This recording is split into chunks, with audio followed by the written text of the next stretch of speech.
51 masala. DNK tarkibida 1200 ta nukleotid bo'lib, adenin soni guaninlar sonidan 200 taga ko'p. DNKdagi sitozinlar sonini aniqlang. DNK zanjirida nukleotidlar quyidagi tartibda joylashgan va bu yerda nukleotidlar 1200 tani tashkil qiladi.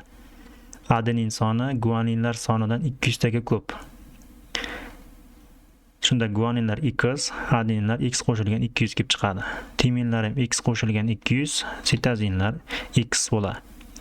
Tenglama qilsak, 200 qo'shilgan X adenin soni, 200 qo'shilgan X timin soni, X guanin va X sitozinlar soni jami 1200 ta. 4X qo'shilgan 400 tenglik 1200. 1200 dan 400 da ayirib tashlasak 800 kelib chiqadi va bu 800 ni 4 ga bo'lsak X teng 200 kelib chiqadi. Sitozinlar soni X bo'lgani uchun javob 200 ta sitozin bo'ladi. D. Javob